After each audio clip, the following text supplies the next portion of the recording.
ये सवाल सबके जहन में है कि कमलेश शाह अभी तक मंत्री पद की शपथ क्यों नहीं ले पाए हैं।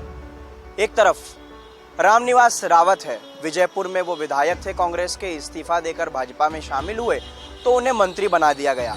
अब वहां पर उपचुनाव होना है, वहां पर तो उपचुनाव होना है, लेकिन अमरवाड़ा विधानसभा सीट, वहां से कमलेश शाह कांग्रेस पार्टी के विधायक थे, वो भी भाजपा में शामिल हो गए। अब ये कहा गया कि कमलेश शाह को ये वादा किया गया है कि चुनाव जीतेंगे तो मंत्री बनेंगे। चुनाव जीते उन्हें लगभग 1 महीना होने को आ रहा है। 3000 के मार्जिन से वो चुनाव जीते हैं। त्रिकोणीय मुकाबला था अमरवाड़ा में, लेकिन कमलेश शाह ने भाजपा के टिकट पर वहां से चुनाव निकाला है।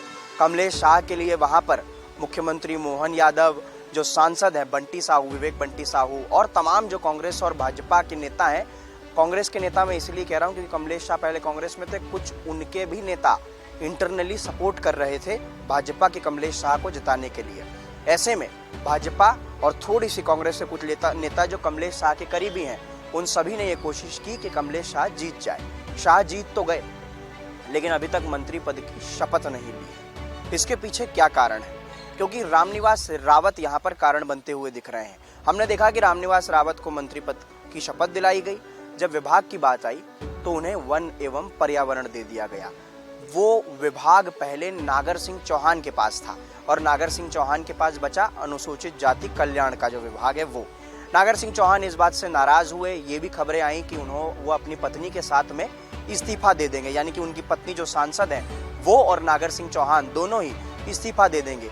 फिर खबर आई कि नागर सिंह चौहान खुद अपने मंत्री पद से इस्तीफा देंगे, पत्नी नहीं देगी। लेकिन इस बीच नागर सिंह चौहान दिल्ली चले गए। दिल्ली में उनकी मुलाकात शिवराज सिंह चौहान से हुई, उनकी मुलाकात वहां पर विधानसभा अध्यक्ष से हुई और भी कई नेताओं से हुई, और वीडी शर्मा जो भाजपा के प्रदेश अध्यक्ष हैं उनसे भी मुलाकात हुई। उसके बाद सभी नेता दिल्ली आए, दिल्ली से जयपुर यहाँ भोपाल आए, और भोपाल में आने के बाद वो सीएम मोहन यादव से मिले।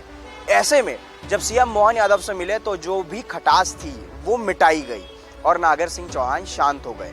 लेकिन ये खबर तो थी कि नया मंत्री बनाए जाने से किसी और पार्टी के व्यक्ति को लेकर आना, मंत्री बनाना, विभाग देना, इससे पार्टी के जो कोर नेता हैं वो नाराज होते हैं। तो ऐसे में अब अगर कमलेश शाह को मंत्री बनाया जाएगा तो उन्हें विभाग को देना पड़ेगा, विभाग किसी और से लेकर देना पड़ेगा। जिससे लेंगे वो गुस्सा हो जाएगा, उसकी नाराजगी सामने आएगी।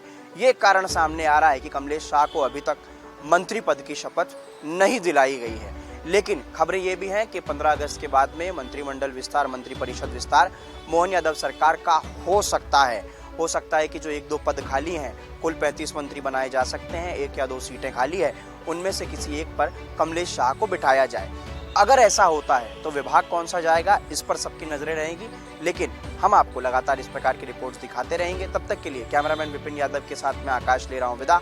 आप देखते रहिए मध्य प्रदेश फर्स्ट।